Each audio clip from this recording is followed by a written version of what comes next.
Istri pilihan ketua mafia, episode 10, aku bukan orang baik, tapi sedang berusaha memperbaikinya.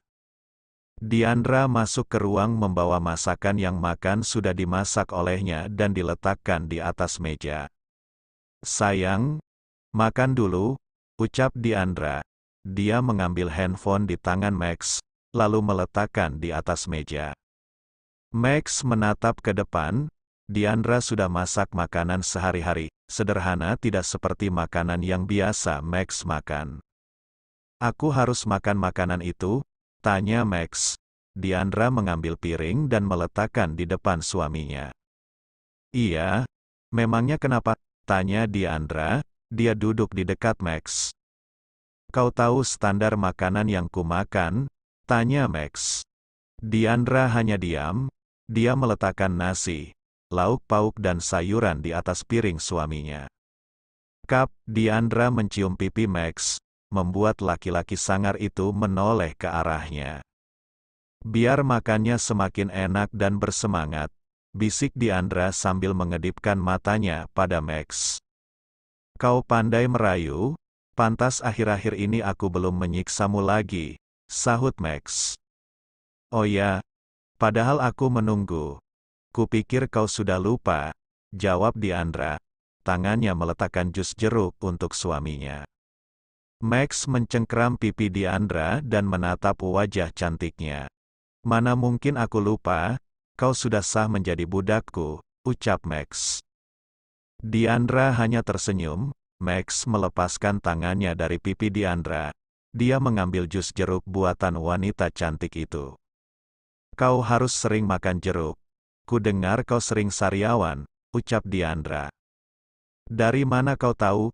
Tanya Max.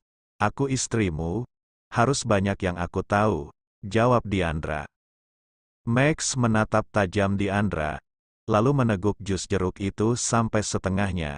Barulah dia mengambil sendok dan garpu. Berdoa dulu sayang, pinta Diandra. Heh, kau tak bosan mengingatkanku? Tanya Max. Sampai kau melakukannya tanpa ku minta baru aku akan berhenti, jawab Diandra. Kalau aku tidak mau, tanya Max. Aku akan membujukmu sampai kau mau melakukannya, jawab Diandra. Kalau begitu bujuk aku, titah Max, dia menantang Diandra. Tangan Diandra mengepal. Max memang selalu seperti itu, dia harus pandai-pandai menghadapinya. Diandra bangun dari kursi. Dia menutup pintu yang mengakses jalan masuk ke ruang makan, begitupun pintu ke dapur. Di rumah Max memang banyak pintu, fungsinya untuk keamanan sang mafia saat musuh masuk ke dalam rumah. Diandra masuk ke dalam ruangan kecil di ruang makan. Dia berganti pakaian, mengenakan pakaian perawat dengan rok sepan yang pendek dengan rambut digerai. Dia juga mengenakan topi perawat. Penampilannya cukup seksi dan menor. Kau memang harus ditaklukkan Max, gumam Diandra. Dia keluar dari ruangan itu. Max yang duduk di kursi tercengang melihat Diandra. Pasien dengan nama Max Gavanzar, aku akan memeriksa denyut nadimu, ucap Diandra. Max tersenyum, ternyata istrinya cukup menarik. Diandra duduk di pangkuan Max, memegang tangannya. Lalu dia memeriksa denyut nadi di tangan Max. Tuan Max, kau harus makan dengan benar, khususnya berdoa dulu sebelum makan, biar denyut nadimu bisa lancar tanpa hambatan, ucap Diandra. Max tersenyum, Diandra memang sudah membuat sang mafia mulai memperhatikannya. Max mendekati wajah Diandra, dia ingin menciumnya, namun jari telunjuk Diandra menghalanginya. Aku akan memberi hadiah, asalkan berdoa dulu sebelum makan, dan jangan lupa sholat, ucap Diandra. Max menyingkirkan jari telunjuk Diandra. Kau selalu mengingatkan aku pada kebaikan. Apa kau selalu menjadi orang baik, dan tidak pernah melakukan dosa? Tanya Max. Mata Diandra berkaca-kaca, air matanya menetes di pipinya. Diandra, ucap Max. Aku bukan orang baik, tapi sedang berusaha memperbaikinya, jawab Diandra. Dia bangun dari pangkuan Max, lalu dia berjalan ke depan, air matanya menetes dan membanjir di pipinya. Bismillahirrahmanirrahim, Max mengucapkan doa makan lengkap dengan begitu fasih, membuat langkah kaki Diandra terhenti dan menoleh ke belakang. Aku sudah berdoa, kau puas? Tanya Max. Diandra lalu tersenyum. Aku suka kau yang sekarang, meski kau masih brengsek, jawab Diandra. Max tersenyum tipis. Mereka berdua makan bersama. Max begitu lahap makan makanan yang tadi dibilang makanan sederhana. Sayang, kau menghabiskan sambalnya, celetuk Diandra. Kau saja yang membuat sambalnya sedikit, sahut Max. Sedikit gimana? Tadi aku membuat sambal 1 mangkuk penuh, jawab Diandra. Max cuek, dia makan lagi. Semua tumisan juga ludes, padahal sebelumnya dia tidak suka sayur. Besok kau harus masak ini lagi, ucap Max. Insya Allah, jawab Diandra. Max tersenyum, dia kembali makan, sedangkan Diandra memperhatikan handphone di atas meja. Barang apa yang dimaksud Max, batin Diandra? Ada sesuatu yang harus dia ketahui. Pasti ada hubungannya dengan bisnis gelap yang dilakukan suaminya. Pukul 2 siang, Taren berjalan di tepi jalan. Dia sudah mencari ke berbagai tempat dan menyuruh anak buahnya untuk mencari juga. Sampai di depan sebuah butik, tanpa sadar dia melihat pelang besar di butik itu. Ada nama butik dan gambar di pelang tersebut. Taren memperhatikan gambar wanita bercadar di dalam pelang besar itu. Matanya mirip wanita bercadar tadi, gumam Taren. Dia berjalan menghampiri butik itu, masuk ke dalam dan mulai berpura-pura sebagai pengunjung. Butik Zahra cukup luas, pengunjung juga cukup ramai. Butik itu 3 lantai. Bagian paling atas digunakan untuk kantor. Aku harus menemukan wanita bercadar itu, sebelum terjadi sesuatu yang tidak diinginkan, batin Taren. Dia pura-pura memilih dan meraba baju demi baju, sambil matanya melirik dan menyeledik ke setiap orang yang ada di dalam butik. Mungkin satu di antara mereka adalah wanita bercadar itu. Taren berjalan ke lantai atas. Di sana baju-baju orang dewasa. Taren tak sengaja bertemu seorang polisi yang sedang mengantar istrinya berbelanja. Polisi itu sedang cuti. Dia tidak mengenakan seragam tapi Taren mengenalnya. Sial, ada polisi lagi, batin Taren. Langkahnya akan semakin sulit. Dia harus berhati-hati untuk mendapatkan apa yang dia mau. Taren berjalan melewati polisi itu. Dia berusaha cuek dan santai. Tunggu. Terdengar suara memanggilnya dari belakang. Apa itu suara polisi yang tadi, batin Taren? Dia tidak takut padanya, tapi takut bisnis gelap kakaknya hancur.